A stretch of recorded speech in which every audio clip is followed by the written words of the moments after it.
What? How? Oh my god. We didn't think that was going to happen for us. We truly did not believe it was possible. Watch the audio still be wonk as I know. hell. Tell us if the audio is working. We really thought we were gonna nail it this time.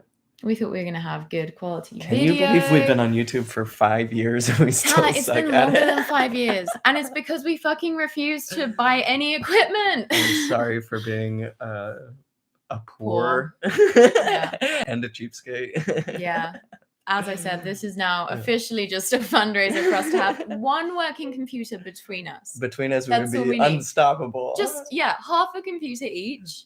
We would be out of This control. is Satan stopping the progress of the power of God. Just cover the previous live stream with a sheet and we'll all just do its truth claims. Oh, guys, I'm so glad you made it. It's working. Okay, can I just say, I really like the live stream. It feels like hanging out with the gang. It's fun. And when we fuck up, it's not just us stewing in our own shame. It's a public event. It's great. Is that light bright enough? Or is all our light? Yeah, I mean, this is... Okay, I think we should turn... The lighting's... Oh, really? No. Don't do that. Then we get a little poppier. No, but I just think the overall visual is way better with... No, do it middle. I'm serious. Okay, that's good. All right. So I hope it's young men only here in the chat, because that's who the only people. This is for young men only. Wanted to hear this. If he knew that women or old men were here, he'd be very upset. Someone said I get a bi panic every time I click on a video. Same. Okay. I don't know if I've actually ever read this talk all the way. I mean, obviously it's famous in the ex-Mormon community. And I know the general gist. Will you send me the link so we can both read it? Yeah. But yeah, I'm excited to read it in all of its glory. This is a deep tracts from the Library of Horrors of My Growing Up. This is one that truly discouraged me in a big way. So this is, of course, Boyd K. Packer, who just... So Mormon Apostle. Yeah, Mormon Apostle, famous for saying such things as, the problem with historians is that they idolize the truth. And like disabled people were less righteous in the premortal realm, or was that Harold B. Lee? That was Harold B. Lee, yeah. Boyd, just a raging anti-intellectual, anti-feminist. Highlighted that the three main enemies of the church were intellectuals, feminists, and gays. So true, though. The holy trinity of evil. So this is his famous anti-masturbation and anti-gay. Of course, they always go hand in hand, because as we learned from last episode's Spencer W. Masturbation, which can lead to being gay, which can lead to bestiality. That's the pipeline. The very masturbation quick, slippery to bestiality pipeline. Yeah. 1 minute you're like, I feel weird, and then the next. I had a joke, but I was like, it's live and I can't risk it, and there could be horse girls in the chat. Well, are you guys excited? Should we just jump in? Yeah, I kind of want to skip ahead a little because it's a lot. He's like, hey, you have a mortal body. It's part of your experience on Earth. Use this gift worthily. Never be a... This is the fun... my favorite bit. Yeah. He tells us to never be ashamed of our bodies. Young men, young women, he's never said that to you. You should still carry a certain amount of shame. Yeah. No two are alike. Some men worry because they think their body is not well proportioned. They think they're too short or too tall or too stout or too thin or whatever else. Physical proportions have little to do with success, particularly spiritual success. I love how the message to men, this is kind of classic patriarchy, where women are held to such a high standard of physical appearance.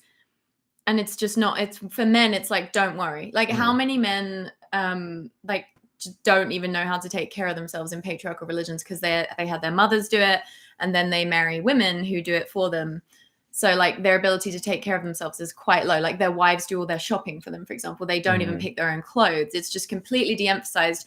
Men are just not supposed to worry about their appearance, or it's just not a thing because they have the power. And then for women, they're supposed to be obsessively focused on it. Like we have like a Mormon apostle saying to women, like, wear lipstick. In like 2018 and then, versus this 1975. Is like, don't worry about how you look. It's really just about like how effectively you're able to manipulate women.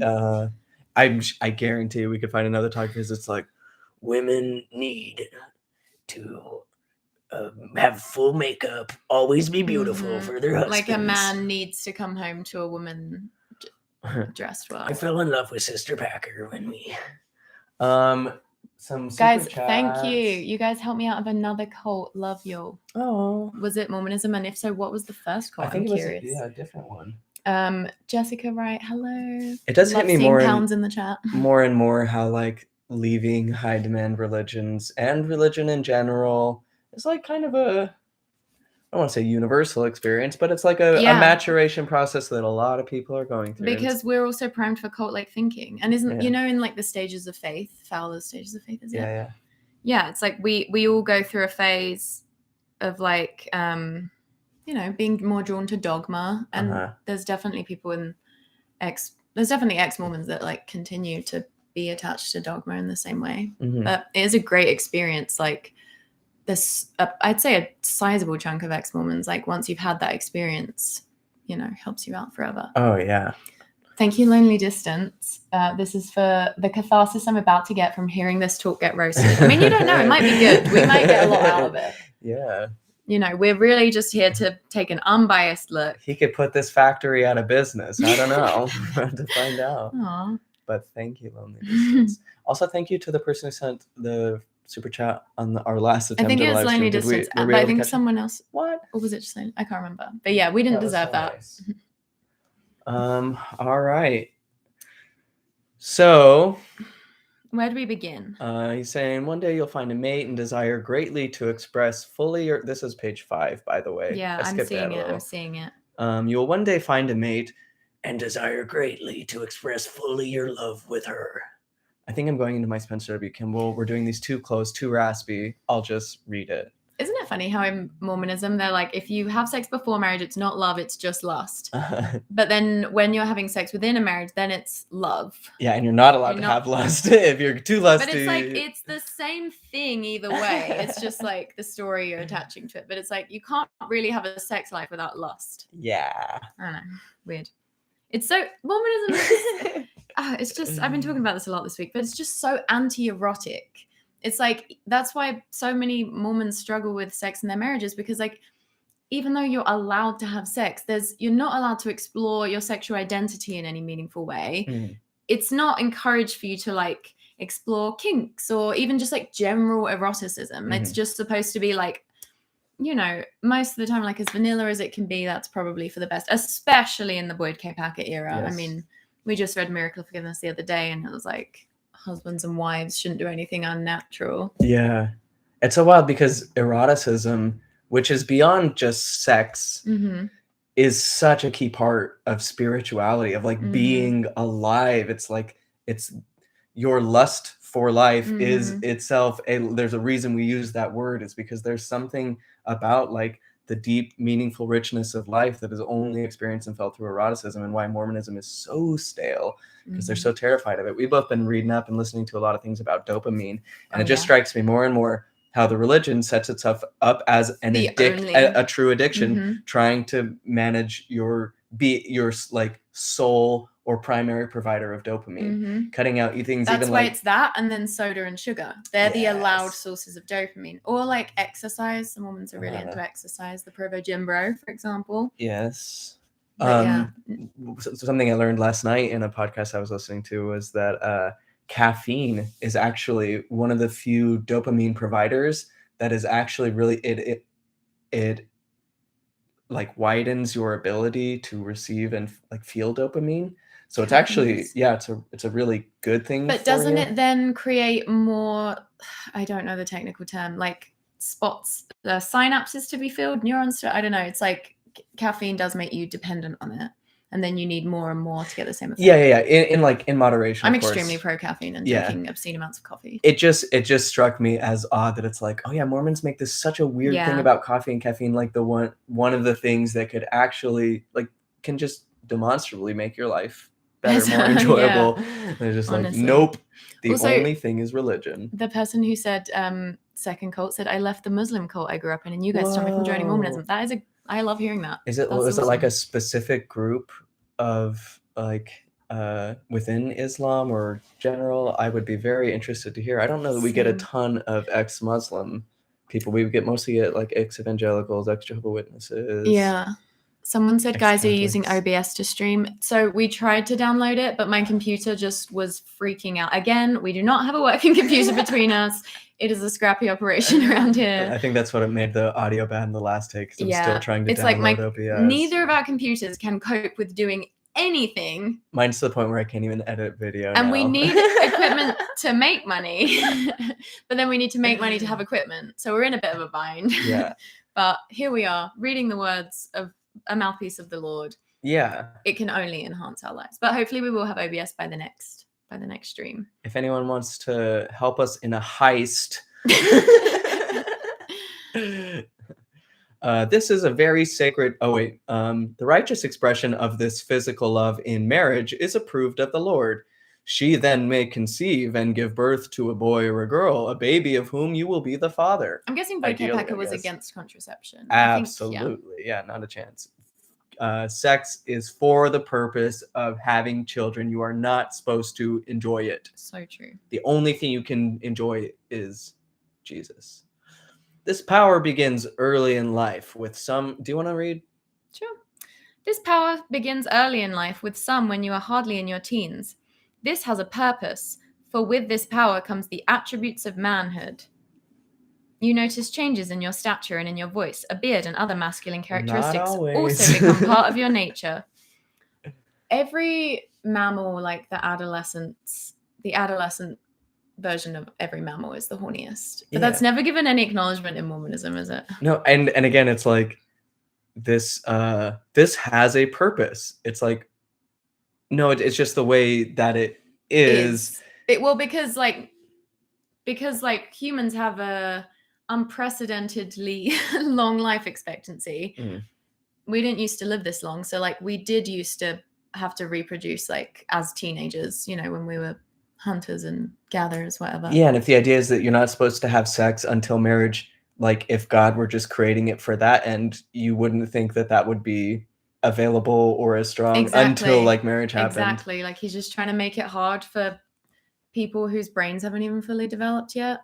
Also just like obviously teenagers still need to be held accountable, but it really cannot be overstated like how much developing teenagers still have yet to do, how much their impulse control isn't the same as a fully grown adult.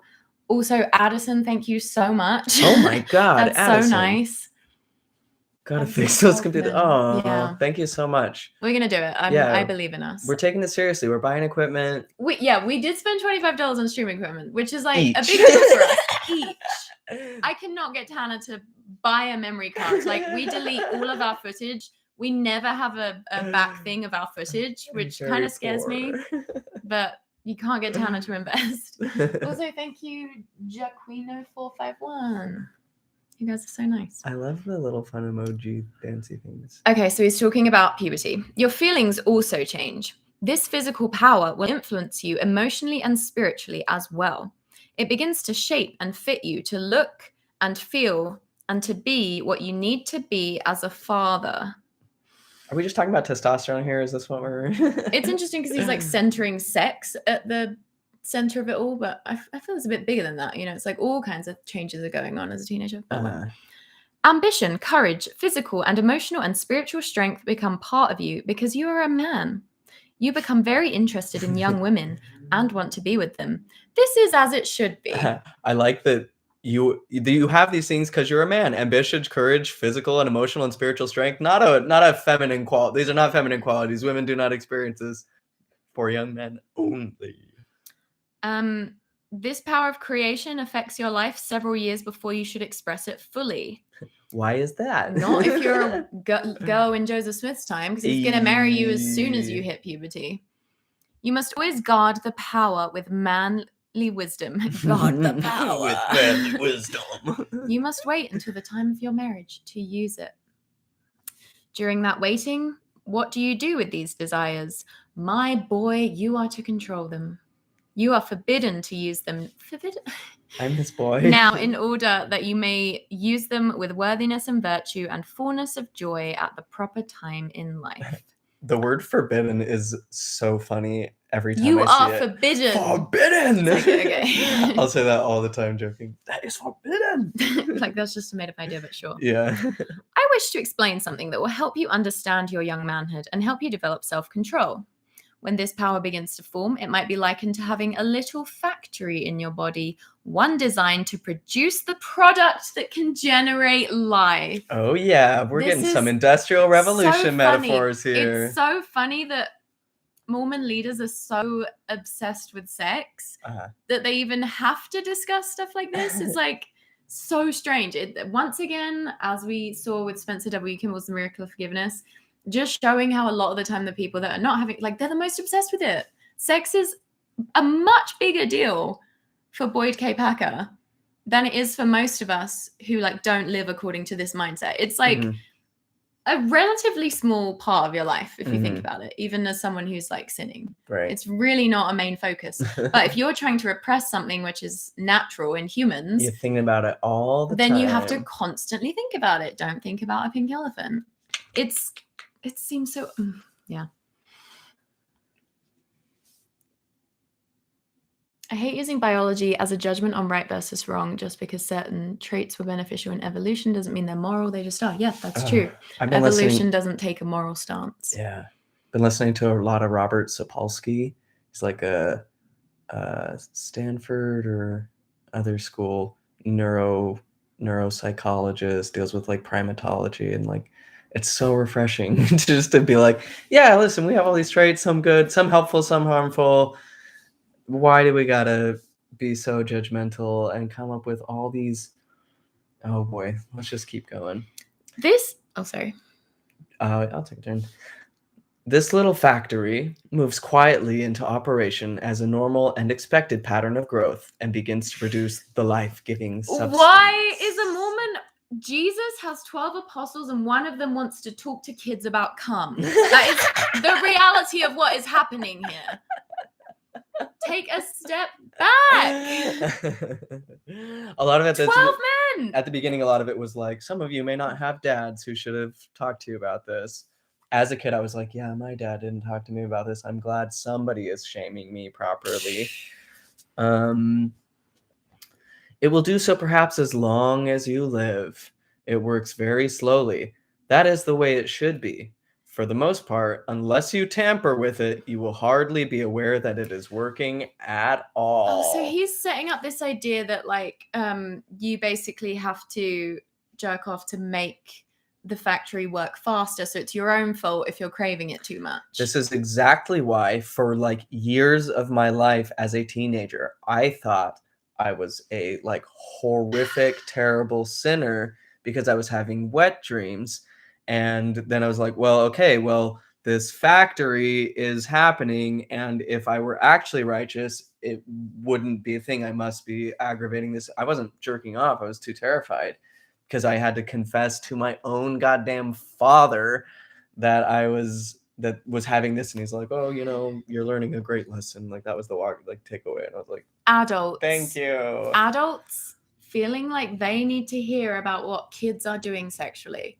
Unless it's like, you know, if you're abusive, a parent and your kid is having sex, you want to make sure they have contraception. You want it to be like an open forum in that sense, like in terms of like safety. Mm-hmm. But there is no need for a parent to know anything about their child's masturbation. There is no need for any adult or for anyone at all to know anything about anyone else's masturbation habits. And here I am just spouting about it on live television. Just want to reiterate, this is one of the Lord's mouthpieces on the earth today, feeling like as part of his divine calling, he needs to talk to teenage boys about cum. Can't cope. Oh, as you move closer to manhood, this little factory will sometimes produce an oversupply of the substance. I like that he just is assuming that everybody's factory is as tiny and little as I know, he's like, this factory moves very slowly. It's like, well, what we know about like the human body, and especially in adolescent boys, says that that's not true. So you must be going off of your own experience, I assume. Okay, well, there is something to be said. I'm sure he's a whiz at repression. Obviously, we're seeing the fruit of it. But I did get to the point on my mission where I wouldn't even have like dreams because I was so like avoidant of it that it didn't even your subconscious is like, no. Like I remember when I was Mormon, I would have like a dream about doing something vaguely wrong, and then in the dream you're like freaking out about it. I would like cry and cry because I had a sip of beer in a dream or something. Who can relate? Spooky Mormon hell dream. That's not how the song goes. I don't remember it. Still can't believe we're talking about cum. The Lord has provided a way for that to be released. It will happen without any help or without any resistance from you. Oh, this is what you needed to hear. That wet dreams come from God. God is the author of wet dreams. Perhaps one night you will have a dream. In the course of it, the release valve that controls the factory will open and release all that is excess. This is how do you feel about that? Honestly, did that really help gross. you though as a teenager when you were feeling guilty about that? Yeah. At once I heard this and I was like, oh, my dad should have had this conversation. That shows how grim though Mormonism's sex teachings are. That this talk was like something that reduced shame in a certain way. Yeah. Well, and the thing too is he didn't say what kind of dream. He's just saying like it happens at night, which is like kind of what I heard, but like because the dreams were sexually oriented, it was like I'm doing something wrong like still. It just shouldn't be. Yeah. Oh God. The factory and automatic release work on their own schedule. The Lord intended it to be that way. It is to regulate itself. This will not happen very often. You may go a longer period of time and there will be no need for this to occur. When it does, you should not feel guilty. It is the nature of young manhood and is part of becoming a man. How's everyone feeling? The best way to get people to not feel bad about it is just to like not worry about it and to stop shaming. This is around the same time as Miracle Forgiveness came out. I wonder if there was some like tension between Spencer W. Kimball just being like, you are not being hard enough. Really? And they just whispered at each other very intensely. Meanwhile, young women at this time are just being taught to like, I don't know, always look presentable, scrapbook, like nothing. I love how they just act like for women, sex just isn't really even a thing. You just don't even. Yeah, where's the for young women only that's like, let's talk about cycles. Yeah, seriously. And your body is a blood factory. There is, however, something you should not do. Sometimes a young man does not understand. Perhaps he is encouraged by unwise or unworthy companions to tamper with that factory. He might fondle himself and open that release valve. This you should not do, for if you do that, the little factory will speed up. You will then be tempted again and again to release it. You can quickly be subjected to a habit, one that is not worthy, one that will leave you feeling depressed and feeling guilty. Only because people like you are making this a big deal. I know. Resist that temptation. Do not be guilty of tampering or playing with the sacred power of creation. Keep it in reserve for the time when it can be righteously employed. Store it up. You're making shit all the time. You don't gotta save it. It doesn't like literally doesn't matter. Do you think all the leaders like this, like Spencer W. Kimball, Boyd K. Packer, do you really think they like never did anything?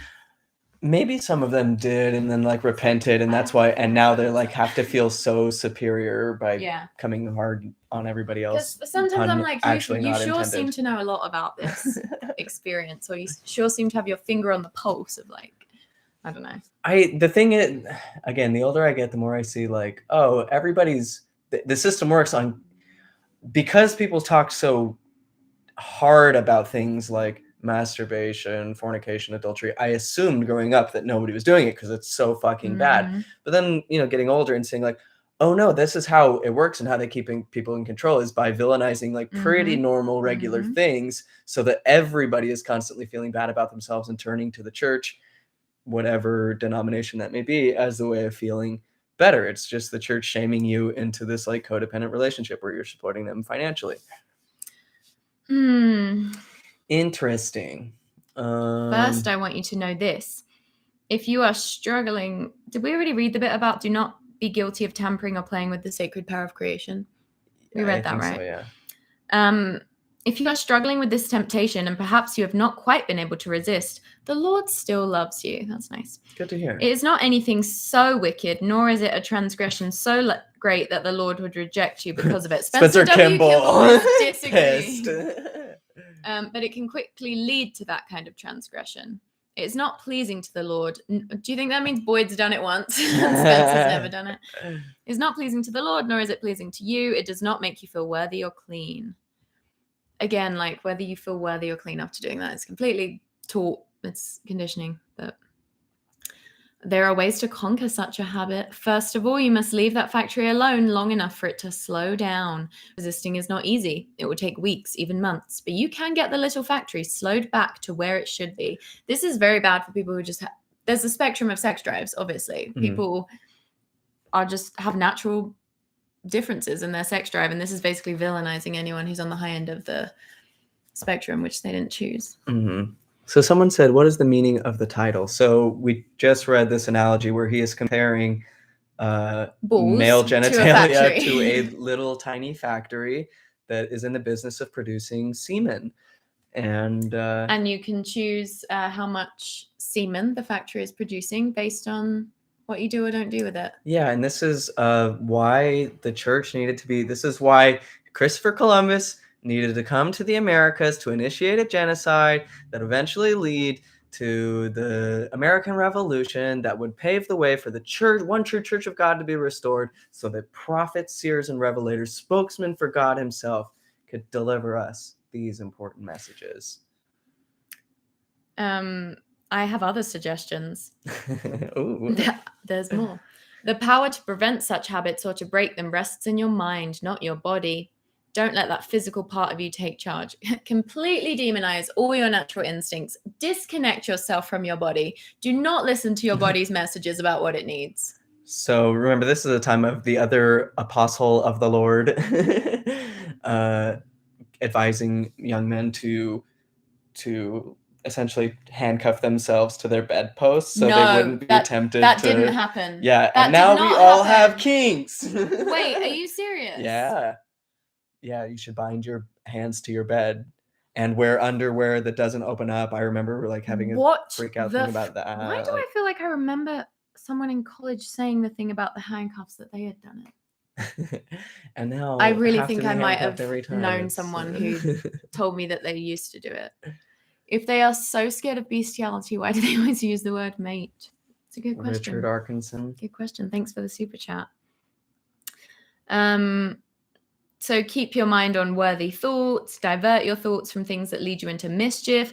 Vigorous physical exercise helps young men in many ways. That's true. But also boosts your testosterone, may increase libido. So kind of a tricky road there. You're most vulnerable when you are idle or when you are discouraged. It's literally not safe to just be like in stillness, to be idle. You got to be constantly in motion to run away from your natural instincts. It's so wild because like modern psychology philosophy is like overwhelmingly supportive of our need to sit with ourselves, to be silent, to have downtime, to properly rest. And like religion is all set up on this idea of like the idle mind is a devil's playground. Like if you have any time to yourself, you're gonna lose your connection with us. You cannot do it. You have to distract yourself constantly. Do not process. Yeah. So now he's gonna tell a little story. Can we skip ahead? We are skipping ahead. Okay, I want to get to he talks about the mind as a stage, which is a metaphor, but there's a part that gets it always turns into homophobia because, again, masturbation is what causes homosexuality. And, actually, here's what we get. Sometimes, Wait, where are you? I'm on page 15. Sometimes this begins in a moment of idle foolishness when boys are just playing around. You know, the Beatles having a little fap together. But it is not foolishness. It is remarkably dangerous. Such practices, however tempting, Boyd. Interesting. It is however tempting, are perversion. When a young man is finding his way into manhood, such experiences can misdirect his normal desires and pervert him, not only physically, but emotionally and spiritually as well.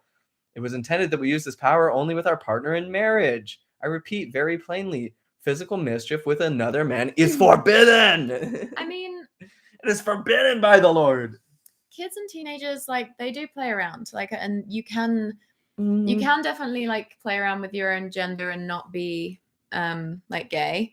But I'm like, how common is it that like boys are fapping together that you feel like it's a big thing you need to bring up? I think it might be somewhat common. I don't know. I didn't If have a it's regular common, childhood. isn't it just because like, well, like, you know, 10% of men are probably gay, or maybe more. I don't know.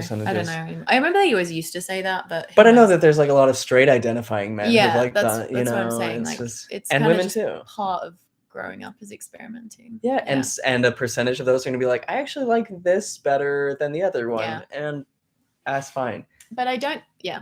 Thank you, Jojo. Girl bosses, I'm dying to get a Paddington Union Jack like you have. Please tell me where to find one. Okay, so I commissioned my friend Michael to do this. He is M Louis B on Instagram. M Louis is LOUISB. I bet he could make a print. I've been telling him he should make prints of it, but he said for some reason he was against the idea. Oh. What if we made prints and gave him a cut of it? Yeah, we could do. Yeah. So here's where the story gets fun. Someone said, Sam, I think you meant sexuality, but what did I say? In what context? Physical mischief. Physical mischiefs is a rockin' band. The physical mischiefs. While I was in a mission on one occasion, this is just so nuts. A missionary said he had something to confess. I was very worried because he could not get himself to tell me what he had done. After patient encouragement, he finally blurted out, I hit my companion. Oh, I forgot about this bit. Huh? Oh, is that all? I said in great relief.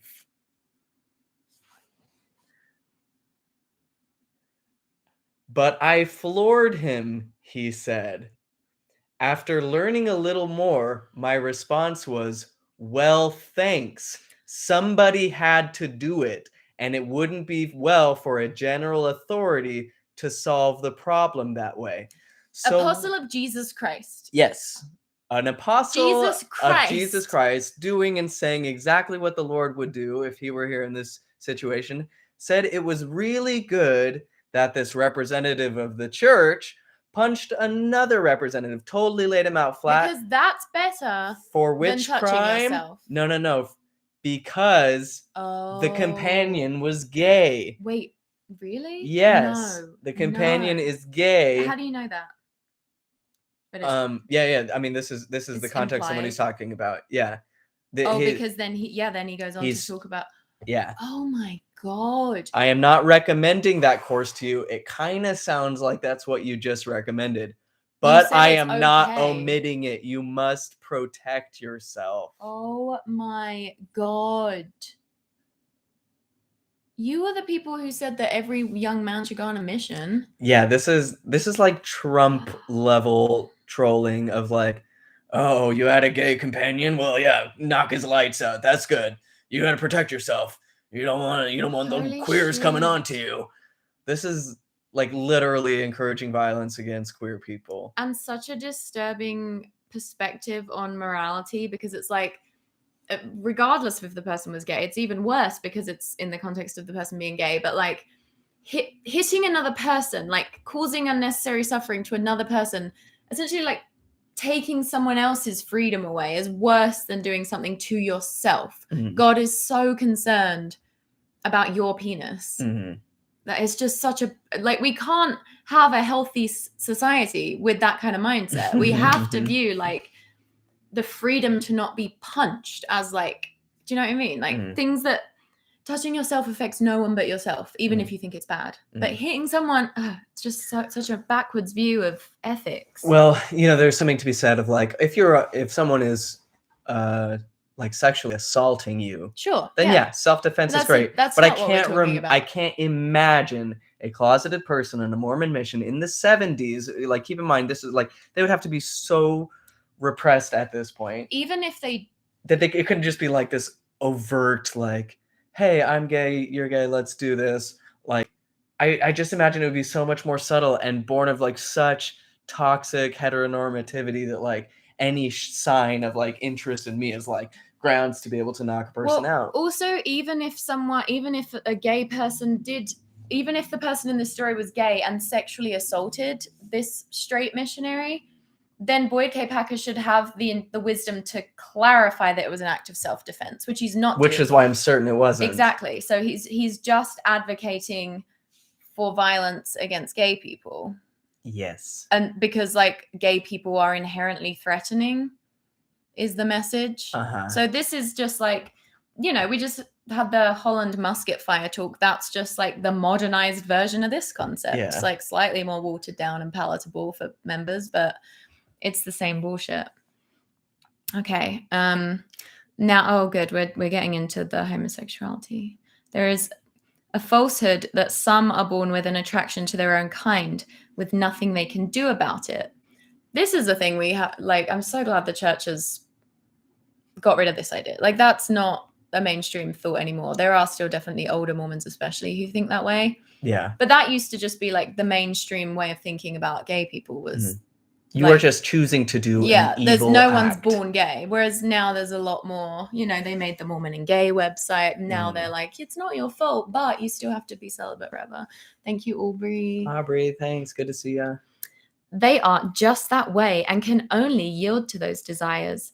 That is a malicious and destructive lie. While it is a convincing idea to some, it is of the devil. No one is locked into that kind of life. From our premortal life, we were directed into a physical body. There is no mismatching of bodies and spirits. Boys are to become men, masculine, manly men. I mean, what is considered masculine in a society is completely arbitrary, basically. Like, it's so cultural what we decide is like a masculine, manly man. Ultimately, to become husbands and fathers. No one is predestined to a perverted use of these powers. Okay, I love, it's just my personal delight anytime a Mormon leader labels something as like of the devil and then only to later have the church adopt that exact thing. It's like, well, it's fun to be a part of the church of the devil. They used to say that if the church ever, I don't know, anointed black people to the priesthood, if they ever gave up plural marriage, that it was a sign that the church had been overtaken by the devil and had lost the power. If, you know, saying that this is a pernicious lie from the devil, if saying, even using the word Mormon is like the work of the devil. I was going to say, it's fun when it happens in the reverse, when they say something and then they later say that it's of the devil. You get it both ways. The devil's just all up and around this church, isn't it? He's up in their business.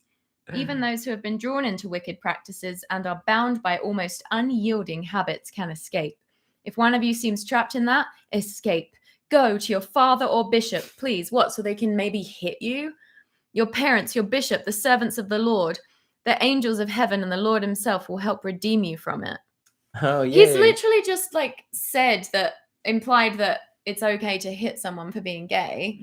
So why would anyone feel safe going to their father or their bishop? Like, you've just created an unsafe environment. Why is anyone going to be motivated to do that? I love how this is like gay conversion therapy minus even the attempt at therapy. It's just like, you got to change because you suck. You're bad. Oh, young Latter-day Saint men, do not tamper with these powers, neither with yourself alone nor with one of your own kind. Never let anyone handle or touch those personal parts of your body which are an essential link in the ongoing of creation.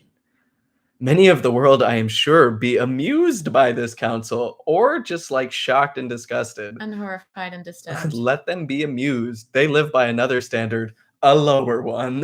You're the one talking about teenage boys come, not us. Yeah. Well, now we are unfortunately talking about it because of you, but it's like, dude, you're way too involved in the sex lives of children. Oh boy. It is normal and proper for a young man to become increasingly interested in young women to begin to date, eventually to pair up. We encourage that, but be careful. Keep your relationships with young women pure and chaste. Reserve those life-giving powers for marriage. I don't know that if this is being too nitpicky, but it's like also just really weird just to refer to sex as like a life-giving power when like a percentage of people are infertile, a percentage of people won't have children. Yeah. Like because they biologically cannot. No, the Lord would never do that. Also, if the whole thing is that it's a life-giving power, then why would it matter if two people that can't create life together would have sex? Why do you care? Yeah, obviously. Asking a lot of questions. Asking someone to explain logically a belief they didn't arrive at logically.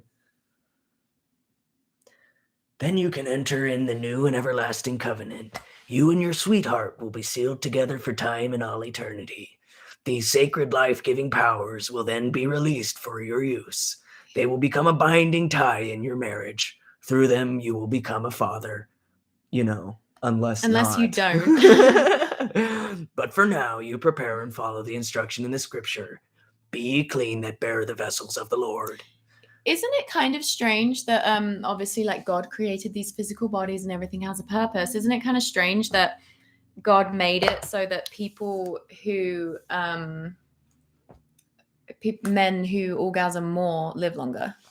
Like it's healthy to jerk off is what I'm saying. It's kind of strange. Bigger factories. It's strange that God would make it so that people who are producing more would like have health benefits of that. It is very strange. Weird. Also decrease your possibility of cancer. What's that? Exactly. That's what I'm saying. Yeah. Same with coffee. A lot of antioxidants. It's really weird how many of God's rules make you less healthy and a glass don't of wine live a day, long. good for your heart. Well, that one's more debatable. Yeah, right. Yeah, you're on a podcast in 25 minutes. Yeah, I gotta get there. Mormons on Mushrooms. Is it live? It's gonna be on the Instagram live. So if you're on Instagram and have nothing else going on, or would be interested in hearing what we talk about on Mormons on Mushrooms, hop over there. 2:00 Mountain Standard Time. I'll be there. I won't be there. I wasn't invited. A threesome this time. Oh, it's only a three. Oh, it's called threesome. It's like their segment is like that's a cute threesome. Name. Did you get given this as a pamphlet when you're in Young Men's? I didn't. I don't think I was given it. I think I like found it. Like I was just reading everything I could find, and was in like a church library or something. It was like, right. And it was like, oh, I don't have to feel bad for this. That was nice. Not feeling like I needed to feel so bad, but I did continue to like repress and feel bad still in some way, because that's just Mormonism, and constantly feeling like your own nature is disqualifying you from feeling happy about yourself and your relationship with God. It's great. It's great. Really cool. Really cool, really healthy stuff. Well, how did that make you feel? Having listened to something that was intended for young men only. I guess something I think about all of this, and obviously, like women can obviously be very horny too, and it can be a struggle too, but it does seem like very, very unhealthy for men to not be able to like do anything to release substance in their teenage years. Like it feels, I feel bad for Mormon boys in their teens because it just feels like such an insane standard. And I'm not saying that women don't struggle with that standard too, but it does just seem worse for men. Like this, I hate it. It just feels really cruel and like it's sad imagining that like boys have to think about that constantly throughout their adolescence in Mormonism. And lest we forget, always the flip side of this approach is, these things are so sacred and you are not allowed to touch them or think about them or stimulate them in any way. And because it's such a natural, integrated, biological presence, that the only people can't just like shove it away. So the thing that you have to do is blame women for arousing the desire in you. It's their fault for being walking pornography and for tempting me with their lasciviousness or whatever. Yeah. Patriarchy hurting everybody. Yeah, no one's winning. It's a great example. No one's winning. I would hate to be Boyd K. Packer's wife. Oh yeah. Ew. Yeah. Poor girl. Any of these men. Oh god. Oh yeah. Why are they so obsessed? It's just like Why are you talking to children? Religious leaders should not be talking to children. It's because it works. Like it had, like it worked. It all. This is the church is a shame factory. It's what it does. Yeah. It produces shame so that more people are stuck in the ruts. And the secret is that, like, actually, Boyd K. Packer, the more you can, like, when a lot of Mormon boys will jerk off, and then because they feel so much shame that you've conditioned them to feel, they will then double down in the church. So it's actually helping you more than you realize when they do break the rules, which they're going to do because it's a standard that I'm telling you, that's why, yeah. So it's like, you actually don't want a whole church of people successfully not jerking off because you need the shame. Well, good stream. Yeah, excited to see you on the podcast. Next time, hopefully, this will be a really high quality. This doesn't look too bad from here. Yeah, but we are trying to improve the quality. We are trying, and we really appreciate all of those of you who super chatted us. Yeah, that was so nice. To help us on our journey to buy a computer and like pay rent and stuff. It's gonna be so sick. Okay, love you. Okay, bye. Thanks for coming. Ew, no.